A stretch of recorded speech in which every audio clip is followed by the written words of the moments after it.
WBPSI অর্থাৎ sub inspector of পুলিশের preliminary যে এক্সাম 2025-এ হয়েছিল, তার মধ্যে যে ম্যাথামেটিক্সের যে কোশ্চেনগুলো এসেছিল সেইগুলো আমরা আজকে সলভ করব। তার প্রথম অঙ্ক দেখে নিচ্ছি। প্রথম অঙ্কে কি আছে?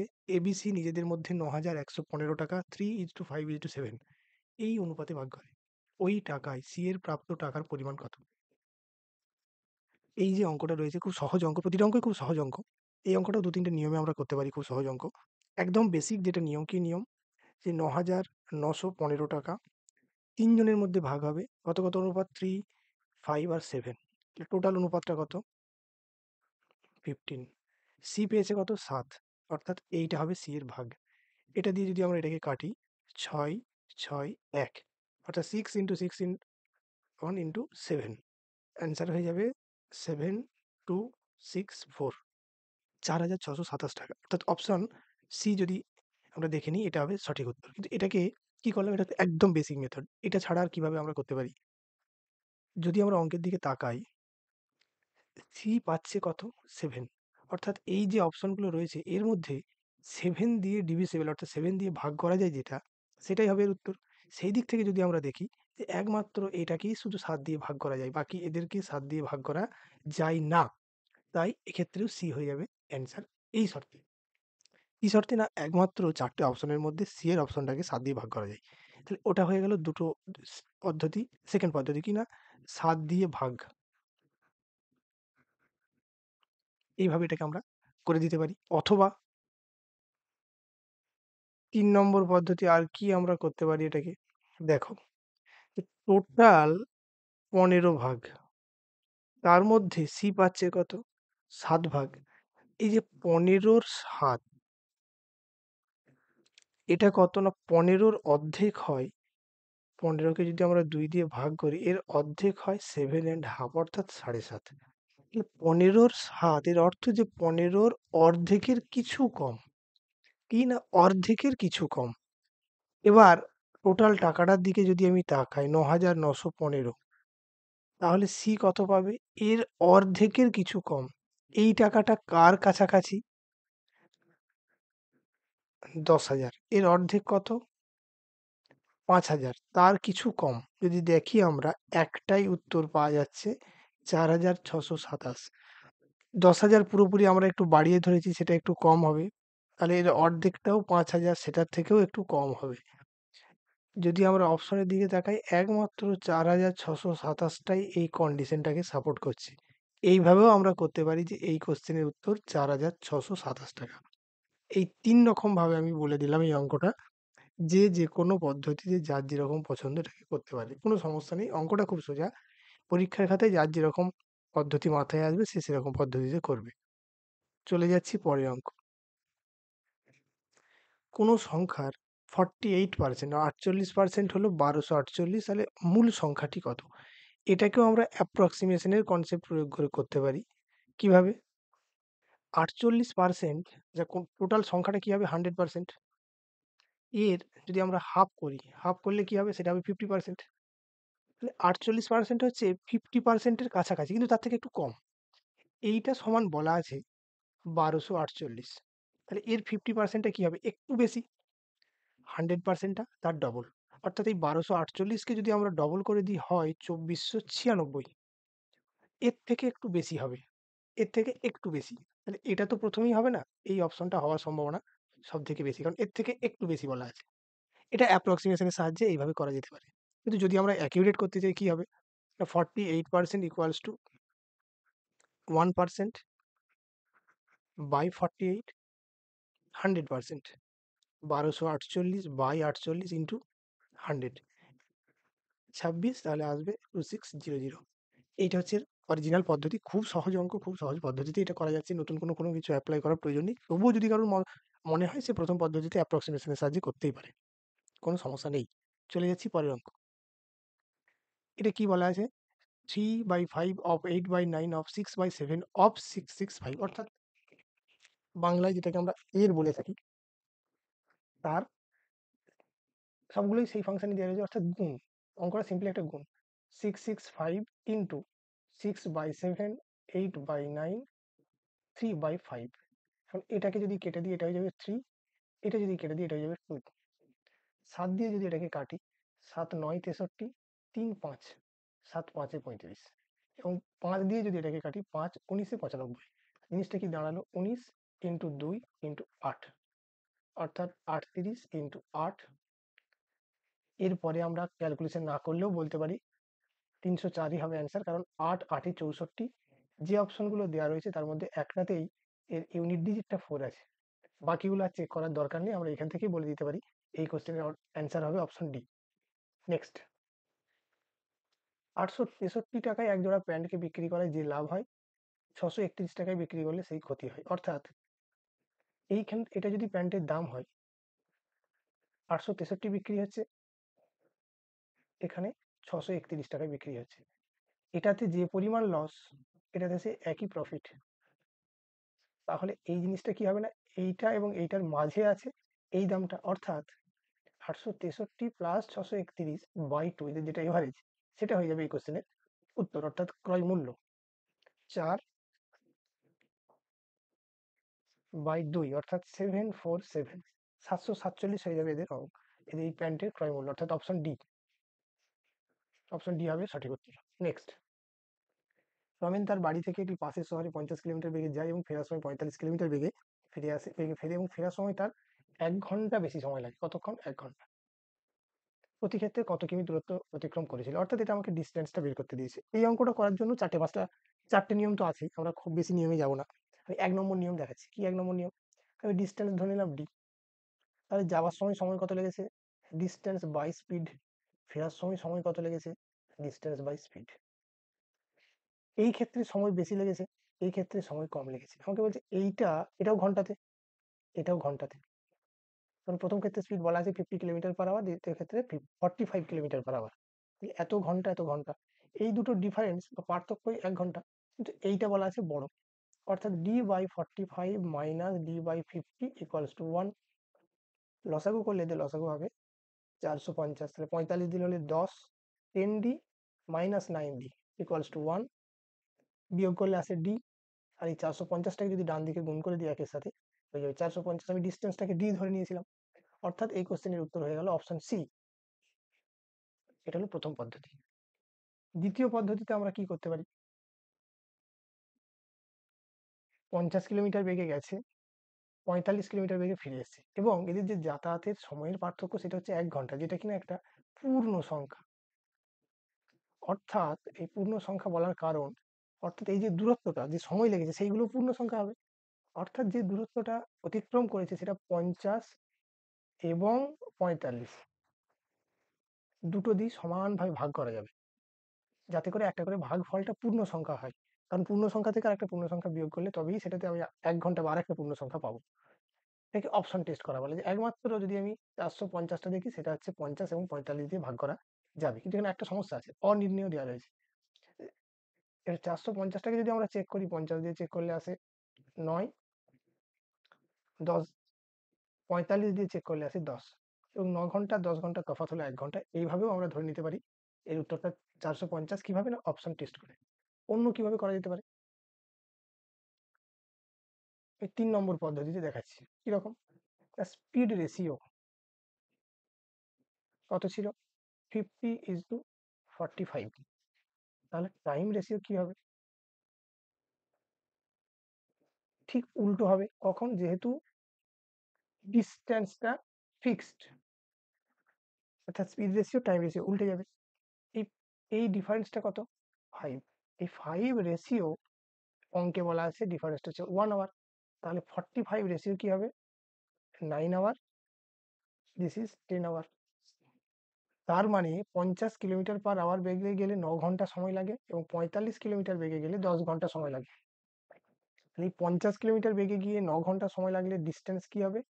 ডিস্টেন্স সমান স্পিড ইন্টু টাইম, অর্থাৎ 50 ইন্টু 9 কিমি, দ্যাট ইজ 450 কিলোমিটার। এইভাবে আমরা করতে পারি। এছাড়াও অন্য নিয়মও আছে, আমরা খুব বেশি জটিলতায় যাব না, এইটুকু থেকেই আমরা করব। 3টে পদ্ধতি, যে কোনো একটা পদ্ধতি যার যেটা পরীক্ষায় মাথায় আসবে সে সেটাই করবে, এর জন্য কোনো আলাদা মার্কস নেই। নেক্সট, 3333 সাথে কোন ক্ষুদ্রতম সংখ্যা যোগ করলে যোগফলটি পূর্ণবর্গ হবে? একটাই এই অঙ্কের নিয়ম হয়, এই সংখ্যাটা একটা বর্গমূল নির্ণয় করতে হবে। কি করবো? বর্গমূল নির্ণয়। 25,833, 5-এর ডবল এখানে বসে যাবে 10। এবার দেখতে হবে যে আমাদের এখানে কি খাবে যেটাকে এখানে দেওয়া যেতে পারে। আমরা যদি চেক করি যে এটা হচ্ছে 7 দিই, নর্মাল বর্গমূল করার সময় আমরা এইভাবেই করবো, এটাকে 7 দেবো। যদি 8 দিয়ে চেক করি, 108 ইন্টু 8, এটা বেশি হয়ে যাচ্ছে। যখন নর্মাল বর্গমূল করব তখন আমরা এই 749টাই বসাবো। কিন্তু এই ক্ষেত্রে কি বলেছে, কত যোগ করলে যোগফলটি পূর্ণবর্গ হবে, এখানেই ট্রিক। কত যোগ করলে, অর্থাৎ অরিজিনাল যে নাম্বারটা হবে সেটা এর থেকে বড় হবে। সেই জন্য 7 দিয়ে, যদিও এটা 833-এর থেকে কম, আমরা ঠিক তার পরেরটা বসাবো, অর্থাৎ 8 বসাবো। নর্মাল বর্গমূল করলে কিন্তু এখানে আমরা 8 বসাতাম না, এখানে 7ই বসাতাম। এখানে 864 একটা বড় সংখ্যা বসাবো, এর থেকে জাস্ট বড়। এবার এটা থেকে এটা মনে মনে বিয়োগ করে নেবো। যদিও এটা মাইনাস হওয়ার কথা, কিন্তু এই মাইনাসটা আমাদের প্রয়োজন নেই। আমাদের প্রয়োজন হচ্ছে এই দুটোর ডিফারেন্স বা গ্যাপটা কত। কত হয়েছে? 31। 31 হয়ে যাবে এই কোশ্চেনের উত্তর। এটাকে অন্য কিভাবে করা যেত? আমি যদি 7 বসাতাম তাহলে কি আসতো? এইখানে 57 রয়ে যেত। আমাকে ক্যালকুলেশন করতে হতো 57 পরের সংখ্যা 58। 58 বর্গ বের করো। বর্গ বের করার পর যেটা আসবে সেটা থেকে 3333 মাইনাস করলে দেখবো আমরা এই 31টাই ফিরে আসছে। সেই পদ্ধতিটা যাতে আমাদের আরেকবার করতে না হয়, সেই জন্য আমরা 57-র বদলে সরাসরি 58 বসিয়ে দিলাম, 8 বসালাম, যাতে করে অঙ্কের উত্তরটা আমাদের একেবারেই হয়ে গেল। এইভাবে এই অঙ্কটা খুব সহজেই করে ফেলা যায়। চলে যাচ্ছি পরের অঙ্কে। পিতা পুত্রের বয়সের গড় 22, বর্তমান অনুপাত 19:3 হলে বর্তমান বয়স কত? মোট অনুপাত কত? 19 প্লাস 3 অর্থাৎ 22। তাহলে 22 অনুপাত সমানই হচ্ছে 22 বছর। বা না, একটা জিনিস ভুল হলো, 22 অনুপাত সমান 22 বছর না, গড় বলা আছে 22 বছর, অর্থাৎ 22 অনুপাত সমান হচ্ছে 44 বছর, অর্থাৎ 1 অনুপাত সমান 2 বছর। তাহলে এই অনুপাতে 19 অনুপাত সমান কি হবে? 19 ইন্টু 2 38 বছর। আর 3 অনুপাত সমান হবে 3 ইন্টু 2 6 বছর। কি জানতে চেয়েছি? পিতার বর্তমান বয়স কত? তার মানে 38 বছর। অপশন সি হয়ে যাবে উত্তর। যেহেতু গড় 22 বলা আছে, সেই জন্য মোট হয়ে যাবে 22 ইন্টু, যেহেতু দুজনের 22 ইন্টু 2 44। পরের অঙ্ক। দুটি ক্রমিক মৌলিক সংখ্যার গুণফল 3127 বৃহত্তর সংখ্যাটি 59 কত হলে কত বের করতে হবে? বৃহত্তর সংখ্যাটি বের করতে হবে। অপশন টেস্ট করবো এই অঙ্কের সব থেকে ভালো নিয়ম। এটা 59, তাহলে এটা যদি বৃহত্তর সংখ্যা, এর আগের সংখ্যাটা কত হবে সেইটাকে হিসাব করে করে লিখতে হবে। এর আগের সংখ্যা হচ্ছে 53। যদি 53 হতো, আগের সংখ্যা কি হতো? খুব সম্ভবত 47। 61 হলে কি হতো? আর 47 হলে কি হতো? এইগুলো হচ্ছে এদের আগের আগের সংখ্যা। যেহেতু ক্রমিক মৌলিক সংখ্যা বলে, আগেরটা নিলাম কেন? ক্রমিক বলা আছে। ক্রমিক মানে কি? পরপর, অর্থাৎ এর আগের সংখ্যাগুলো নিয়ে নেবো। এবার আমরা শুধুমাত্র ইউনিট ডিজিট বা এককের অঙ্কটা দেখব। 9 3 কত হয়? 27। 7 3 21। 9 1 9। 7 3 21। কিন্তু হতে হবে কি? 3127। একমাত্র একটা অপশনই সাপোর্ট করছে, দ্যাট ইজ 59। অর্থাৎ অপশন এ হয়ে যাবে এই কোশ্চেনের সঠিক উত্তর। এছাড়া বাকি যে অপশনগুলো আছে সাপোর্ট করছে না। তাই এটা অপশন টেস্টের মাধ্যমে আমরা এই অঙ্কটাকে এইভাবে করে ফেলতে পারি। পরের অঙ্ক। বার্ষিক 5% সুদের হারে 2 বছরের চক্রবৃদ্ধি সুদ ও 2 বছরের সরল সুদের পার্থক্য। এই অঙ্ক ফর্মুলা দিয়েও করে দেওয়া যায়, এরকম x²/100%। ফর্মুলা দিয়েও করা যায়, অথবা বুঝে বুঝে করতে পারি। কিরকম? First year, second year. First ইয়ারে এটা লিখলাম SI, এটা CI। সেকেন্ড ইয়ারে কি হবে? SI তো একই থাকবে, CI এই 5% থাকবে, কিন্তু এই প্রথম বছরে যে 5টা পড়েছিল তার উপরে আর একটা 5% চাপবে, অর্থাৎ 5 ইন্টু 5/100%। এখন 2 বছর শেষে যদি আমরা ডিফারেন্স খুঁজতে বেরাই, এই ডিফারেন্সটা তো সেম, এইটা এবং এইটার মধ্যে কোনো ডিফারেন্স নেই। তফাৎ গড়ে দিচ্ছে শুধুমাত্র এইটা, অর্থাৎ সুদের উপর যে সুদ সেটাই শুধু তফাৎ। সেই তফাৎটা কত? 5 ইন্টু 5/100%, অর্থাৎ 0.25%। এইটা সমানই কত? 122 টাকা, অর্থাৎ 0.25% সমান 122। আমাকে জানতে চেয়েছে ওই টাকা, অর্থাৎ 100%, প্রিন্সিপালটা জানতে চেয়েছে। 122/0.25 ইন্টু 100। এই দশমিকটা তুলতে গেলে আমাদের আর একটা 100 আসবে। 25 দিয়ে এটাকে কাটলে হবে 4, অর্থাৎ 48800। এটা হয়ে যাবে 100% বা প্রিন্সিপালের ভ্যালু। অপশন কত হলো? অপশন হয়ে গেল সি। অপশন সি হলো সঠিক উত্তর। এটাকে অন্য কিভাবে করা যেত? না, আমরা জানি 5% যদি 1 বছরের সুদ হয়, 5% যদি আমাদের 1 বছরের সুদ হয়, 2 বছরের হয়ে যাবে 10%। এটা কি? এসআই। সিআই হলে কি হতো? না 5 প্লাস 5 প্লাস 5 ইন্টু 5 বাই 100। এটা 10, এটাও 10, অর্থাৎ এই জায়গায় প্রবলেম নেই। ডিফারেন্স তৈরি হয় এটাই। সেম জিনিস 5 ইন্টু 5 বাই 100 অর্থাৎ 0.25%। এখান থেকে বাকি অঙ্কটা আমরা এইভাবে করব, অর্থাৎ উত্তর হয়ে যাবে 48800। অপশন সি হবে কারেক্ট অ্যান্সার। নেক্সট, 5-এর 7, 7-এর 9, 9-এর 11, 11-এর 13, 13-এর 17 কে মানের ঊর্ধ্বক্রম অনুযায়ী সাজানো হলে তবে কি দ্বিতীয় হবে? যদি আমরা সবকটা নাম্বারকে ভালোভাবে দেখি, একটা জিনিস বুঝবো যে 5-এর 7, 7-এর 9, 9-এর 11, 11, 13, আর আছে 13/17, 5টা ফ্র্যাকশন। প্রতিটা ফ্র্যাকশনের এদের গ্যাপ কত? 2, 2, এটাও 2, এটাও 2, বাট এই ক্ষেত্রে গ্যাপ হচ্ছে 4। প্রথম আমরা যে কাজটা করতে পারি, গ্যাপটা সমান হলে আমরা যে পদ্ধতিতে করি সেই পদ্ধতিতেই করবো, সেই জন্য আমরা গ্যাপটাকে সমান করে দেবো। সমান করতে গেলে কি করব? এর গ্যাপ আছে 4, এর গ্যাপ আছে 2, অর্থাৎ সবার গ্যাপটাকে 4 করতে গেলে এইগুলোকে আমরা 2 দিয়ে গুণ আর এটাকে সিম্পলি 1 দিয়ে গুণ। 1 দিয়ে গুণ হলে কিছু করার দরকার নেই, 2 দিয়ে গুণ করবো। অর্থাৎ এটা হয়ে যাবে 10-এর 14, এটা হয়ে যাবে 14/18, এটা হয়ে যাবে 18/22, 22/26। এবার যদি আমরা লক্ষ্য করি প্রতিটারই গ্যাপ হয়ে গেছে 4। 10 থেকে 14 4, 14 থেকে 18 4, 18 থেকে 22 4, 22 থেকে 26 4, 13 থেকে 17 আগে থেকেই 4 ছিল। এইরকম সাজানো হয়ে যাওয়ার পর আমাদের নিয়ম কি? না যার লব বা নিউমেরেটর অর্থাৎ উপরে যেটা আছে সেটা বড়, সেটাই হয়ে যাবে সব থেকে বড়। সব থেকে বড় কি পেলাম?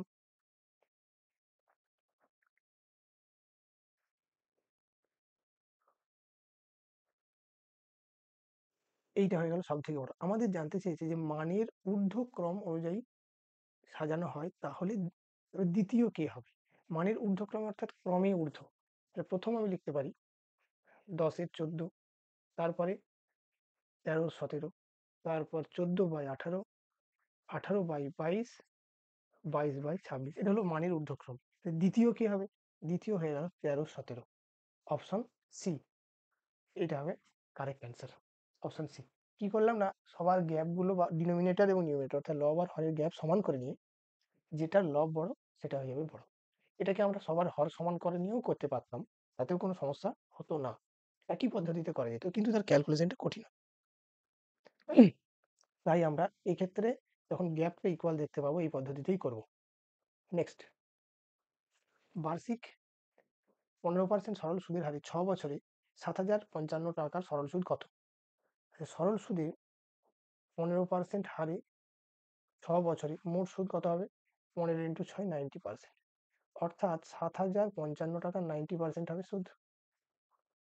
এটাকে যদি আমরা কেটে দিই কি আসবে? অর্থাৎ 7,055কে আমি 9 দিয়ে গুণ করে নেবো, কি আসবে? 5, 9, 4, 3, 6, 10 দিয়ে ভাগ হলে একটা আগে দশমিক।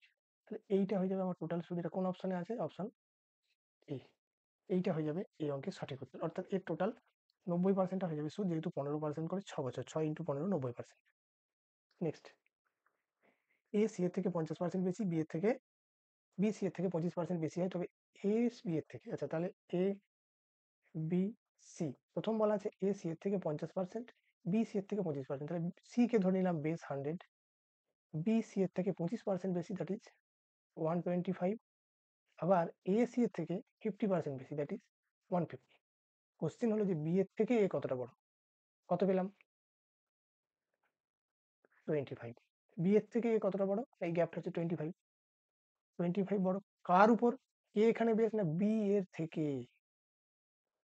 লার্জার দেন বি, অর্থাৎ বি আসবে নিচে।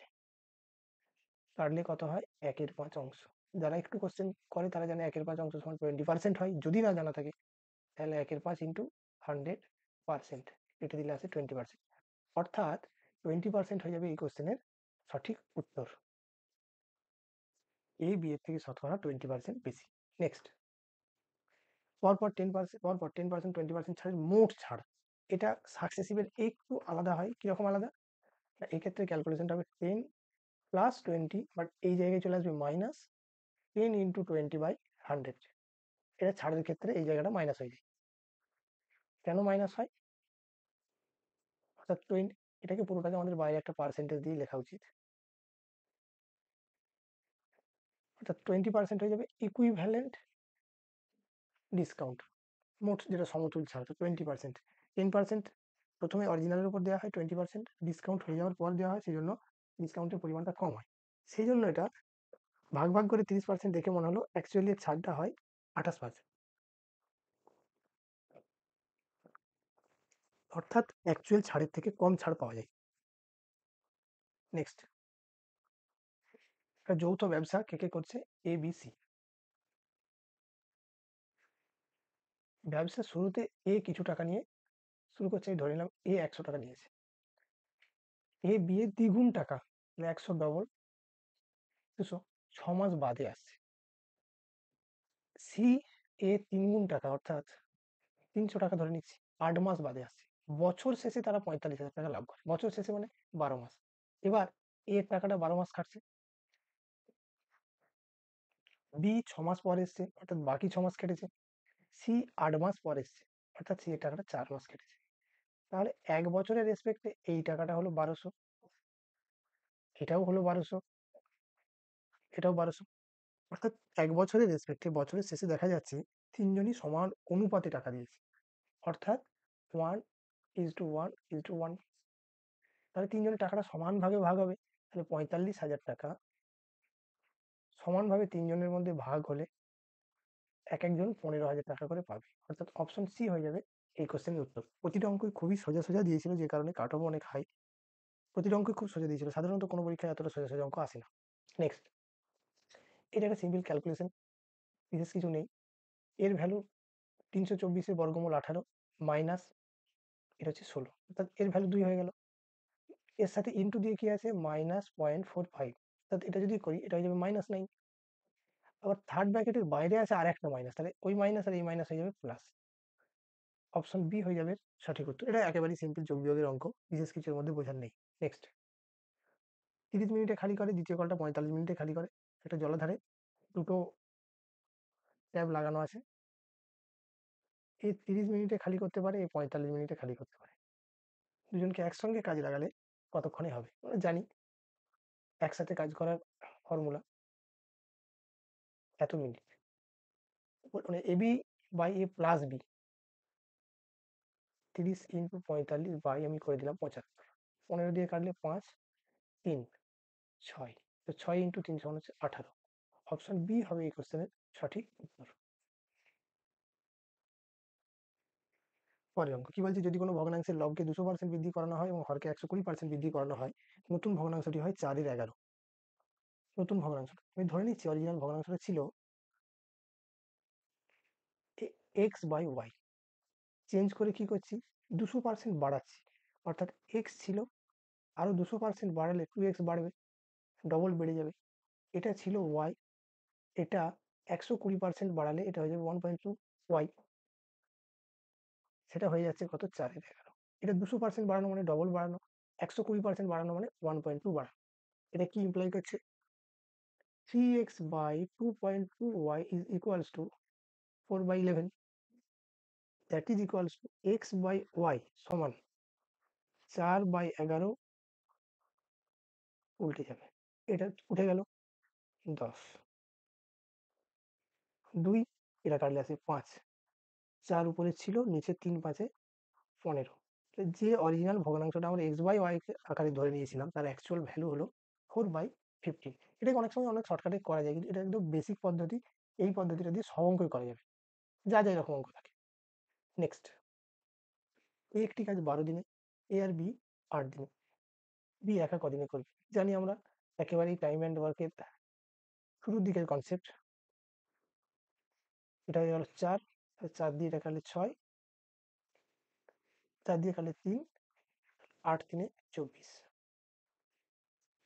একসঙ্গে করলে কি হয়, আলাদা করলে কি হয়, এবং একসঙ্গে দুজন করছে, আরেকজন একা করলে বাকি আরেকজন একা করতে কত সময় লাগবে? A B by A plus B আর A B by A difference B, এই দুটোই ফর্মুলা দিয়ে এই ধরনের বেসিক অঙ্কগুলো হয়ে যায়। নেক্সট, 729 মিলিলিটার দুধ ও জলের মিশ্রণে দুধ ও জলের অনুপাত 7:2, আর কত মিলিলিটার জল মিশালে নতুন মিশ্রণে দুধ ও জলের অনুপাত হবে 7:3? তাহলে এখানে আমি লিখলাম মিল্ক ওয়াটার, ছিল কত 7:2। তাহলে এটাকে আমরা লিখতে পারি 9 রেশিও 7+2 করে is equals to 7 to 9 litre. তাহলে 1 ratio equals to 7 to 9/9 litre, অর্থাৎ 81 লিটার। কি হয়েছে, এটা হচ্ছে ওল্ড রেশিও। নিউ কি হয়েছে 7:3। কেন, খানিকটা জল মেশানো হয়েছে, সেই জন্য জলের অনুপাতটা চেঞ্জ হয়ে 2:3 হয়েছে। এই ক্ষেত্রে কিন্তু কোনো চেঞ্জ নেই মিল্ক। আমাদের যদি এটা চেঞ্জ থাকতো তাহলেও অঙ্ক করার স্বার্থে আমরা এটাকে একই অনুপাতে পরিণত করে নিতাম। কেন, কারণ মিল্ক আলাদা করে কোনো দেওয়া হয়নি, মিল্কের কোনো পরিবর্তন হচ্ছে না, সেই জন্য মিল্কটাকে সেম রেখে শুধু ওয়াটারের চেঞ্জটাকে আমরা ক্যালকুলেট করতাম। রেশিওতে কত বেড়েছে 1, এই 1 রেশিওর ভ্যালুটা আমাকে বের করতে হবে, এবং যেটা কিনা আমরা আগেই বের করে রেখেছি 1 রেশিও ইকুয়ালস টু 81 লিটার। তাহলে এখান থেকে ডাইরেক্ট বলে দিতে পারি 1 রেশিও সমান 81 লিটার, অর্থাৎ আরো 81 লিটার জল মেশালে অনুপাতটা 7:2 থেকে 7:3 হয়ে যাবে। অপশন ডি 81 হয়ে যাবে এই কোশ্চেনের সঠিক উত্তর। নেক্সট,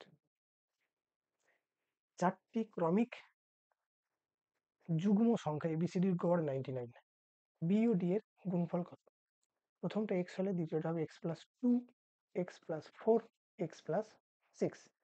গড় কি হবে, এদের গড় ঠিক এদের মাঝটাই থাকবে, সেটা হয়ে যাবে x+3, সবগুলোকে যোগ করে 4 দিয়ে ভাগ, সেটা সমান বলা আছে 99। এক্স কি হবে 3 অর্থাৎ 96। জানতে চেয়েছে বি এবং ডি। বি মিনস 96 এর সাথে 2 যোগ 98, আর ডি মিনস 96 এর সাথে 6 যোগ 102। এবার কি জানতে চেয়েছে গুণফল কত, অর্থাৎ 102 × 98। এই গুণ আমরা পাশে আলাদা করে করে নিতে পারি, অথবা যদি না করতে চাই তাহলে এইভাবেও করা যেতে পারে, 100² মাইনাস 2² 4 অর্থাৎ 9996। এইভাবেও করতে পারি, অথবা সিম্পলি যেরকম আমাদের গুণ আছে কিছু আলাদা মাথা না খাটিয়ে সিম্পলি গুণ করে দিলেও তাহলে একই আসবে 9996। অপশন বি হয়ে যাবে এই কোশ্চেনের সঠিক উত্তর। নেক্সট, পিতার বয়স পুত্রের বয়সের থেকে 30 বছর বেশি, এই যে ফাদার সন, এদের গ্যাপ কত 30 ইয়ার্স। এই যে 30 ইয়ার্সের গ্যাপ, এটা সারা জীবনই থাকবে, কারণ দুজনে একই রকম ভাবে দুজনেরই বয়স বাড়ে, যে কারণে আজ থেকে 10 বছর পর হোক 20 বছরই পর হোক গ্যাপটা কিন্তু 30ই রয়ে যাবে। আমি ধরে নিচ্ছি যে বর্তমানে পুত্রের বয়স এক্স, তাহলে পিতার হবে 3x। না, একটা জিনিস ভুল হলো, বর্তমানে নয়, এটা হচ্ছে 10 ইয়ার্স ল্যাটার, এই 10 বছর পরে। 10 বছর পরেই বলা আছে যে পিতার বয়স পুত্রের বয়সের 3 গুণ হবে, তাহলে 10 বছর পরের আমি বয়স ধরে নিলাম এর এক্স, 3x। এদের গ্যাপটা কি বলা আছে, সেটা তো সবসময় সমান, তো এক্স আর 3x এর গ্যাপ কত হবে 2x, সেটা সমান 30 বছর। এক্স সমান কি হবে 30/2 15, 15 ইয়ার এক্স এর ভ্যালু। কিন্তু কি জানতে চাইছে বর্তমান বয়স কত, আমরা যে এই যে এক্স, এটা কি ধরেছিলাম 10 ইয়ার্স পর, 10 ইয়ার্স পর যার বয়স 15 বছর, তাহলে বর্তমান কারেন্ট কি হবে 15 থেকে 10 মাইনাস হয়ে যাবে, তাহলে বর্তমানে বয়স তার 5 বছর, 10 বছর পরে হবে 15 বছর, আমি সেটা ধরে নিয়েছিলাম। তাহলে বর্তমান বয়স কত হবে 5 বছর। অপশন এ হয়ে যাবে সঠিক উত্তর। নেক্সট, এটা যে ক্যালকুলেশন দেওয়া আছে খুবই ছোট্ট একটা ক্যালকুলেশন, এই ধরনের অঙ্ক সাধারণত এখনো আসে না, একদম কোশ্চেনই আমরা করতে পারবো চাইলে। এই ডেসিমাল আর এই ডেসিমাল নাম্বার উঠে যাবে, 2 দিয়ে 4 কে কাটলে হয়ে যাবে 2, 1.5 আর 2 এর মাল্টিপ্লাই করলে হয়ে যাবে 3। অপশন সি হবে কারেক্ট অ্যান্সার। এই ধরনের অঙ্ক বর্তমানে কোনো এক্সামেতেই দেয় না, এবারই এরা এত সহজ সহজ কোশ্চেন দিয়েছিল। নেক্সট, কোনো পরীক্ষায় মোট নাম্বারের 460 পেলে পাস করে, আবার 368 যদি পাই তাহলে 8% নম্বর কমের জন্য অকৃতকার্য হয়। তাহলে 8%, এই যে কত নম্বর কম 92, 860 পেলে পাস হতো, 368 পেয়েছে, তাহলে 92 কম পেয়েছে। সেটাই বলছে যে 8%, এই 8% কম নম্বরের জন্যই অকৃতকার্য হয়েছে বা ফেল করেছে, অর্থাৎ 8% ইকুয়ালস টু 92। কি কোশ্চেন, সর্বোচ্চ কত নম্বর পেতে পারে, সর্বোচ্চ কত নম্বর পেতে পারে না, যে নম্বর আছে কোশ্চেনে, টোটাল কোশ্চেনে যা মার্ক সেটাই, তাহলে 100% আমাকে বের করতে হবে। 8% সমান 92 হলে যদি 1% বের করতে হতো কি হতো 82, 92/8, তাহলে 100% হলে ইন্টু 100, সিম্পলি, আর কিছু না। 4 দিয়ে কাটলে এটা হবে 25, এটা হবে 2, 46, 1150, 46 এর সঙ্গে 25 গুণ করলে আসছে 1150, অর্থাৎ অপশন এ হয়ে যাবে এর সঠিক উত্তর। নেক্সট, আচ্ছা 9408, এটাকে আমরা লিখে নিই 9408 বাই, কি লিখলাম, যা আছে তাই লিখলাম, মনে মনে এটাকে আমরা এক্স ভেবে নিচ্ছি, 336, ইমপ্লাই করছি যদি কোনাকুনি এটাকে চেঞ্জ করে দিই, অর্থাৎ এটাকে এই জায়গায় নিয়ে আসি, এটাকে এই জায়গায় নিয়ে যাই, ইকুয়াল কি হবে দিস, আমরা জানি কি এর ভ্যালু, এটা আমরা কাটাকুটি করে বের করতে হবে অথবা ভাগ করে। 2 দিয়ে যদি এটাকে দিই 6, 8,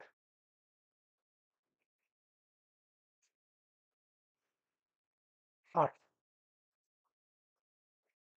এটা হলো 28, দেয়ার ফোর এই যে এইটার অর্থ হলো 28, কিন্তু কোশ্চেন কি আছে, কোশ্চেন তা নেই, কোশ্চেন অপশনের মধ্যে কিন্তু 28 দেওয়া আছে, তা নয়, আমাকে জানতে চেয়েছে জিজ্ঞাসা চিহ্নটার ভ্যালু কত, না রুট ওভার এই জিজ্ঞাসা চিহ্ন, তার ভ্যালু যদি 28 হয়, এই জিজ্ঞাসা চিহ্ন সমান কি হবে 28 এর স্কয়ার বা বর্গ, দ্যাট ইজ 784, অপশন সি হয়ে যাবে সঠিক উত্তর। জিজ্ঞাসা চিহ্নটা চাইলে উত্তর 784, কিন্তু যদি শুধুমাত্র জিজ্ঞাসা চিহ্ন বা রুট না দিয়ে দিত তখন উত্তরটা চেঞ্জ হয়ে যেত, এই ক্ষেত্রে উত্তর কি হবে 784। নেক্সট, একটি ট্রেন প্ল্যাটফর্মকে কত 36 কিলোমিটার/ঘন্টা বেগে দাঁড়িয়ে থাকা একজন ব্যক্তিকে 10 সেকেন্ডে 55 মিটার দীর্ঘ প্ল্যাটফর্মকে অতিক্রম করতে কত সময় নেয়, এটা বের করতে হবে। প্রথমে কি করলাম, স্পিড 36 কিলোমিটার/আওয়ারকে 5/18 দিয়ে গুণ করে মিটার/সেকেন্ড করলাম, অর্থাৎ 10 মিটার/সেকেন্ড, এটা হলো স্পিড। নিজে একটা কি বলা আছে, একজন ব্যক্তিকে অতিক্রম করছে, ব্যক্তিকে অতিক্রম করার কি অর্থ, ব্যক্তিকে অতিক্রম করার অর্থ ট্রেনের নিজের দৈর্ঘ্যের সমান পথ অতিক্রম করা, অর্থাৎ এই 10 সেকেন্ডে যদি এই স্পিডে যায় তাহলে 10 × 10 অর্থাৎ 100 মিটার হলো ট্রেনের নিজের দৈর্ঘ্য। কি হলো ট্রেনের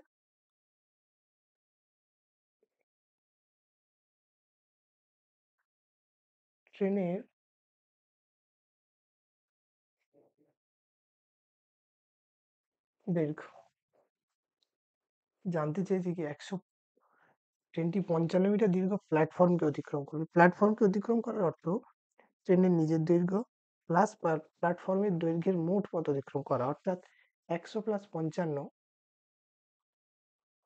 155 মিটার পথ অতিক্রম করতে হবে। স্পিড কত 10 মিটার/সেকেন্ড, টাইম কত জানতে চেয়েছে, সময় কত নেবে 155/10 second, that is 15.5 second. Option অনুযায়ী এটাকে আমরা একই জিনিস লিখতে পারি 15.5 সেকেন্ড, অর্থাৎ 15.5 সেকেন্ড। এই কোশ্চেনের উত্তর, এটাও খুবই সহজ একটা কোশ্চেন। এটাই ছিল এর লাস্ট কোশ্চেন। এখনো পর্যন্ত যতগুলো কোশ্চেন এসছে সবগুলোই খুব খুব খুব সোজা। আপকামিং যে WBSSC-র গ্রুপ সি গ্রুপ ডি আছে সেই এক্সামের জন্য এই প্রিপারেশনটা কাজে লাগবে, সেই জন্য এটাকে একটু পরে করানো, যাতে করে WBSSC-র পরীক্ষাতেও এটা কাজে লেগে যায়।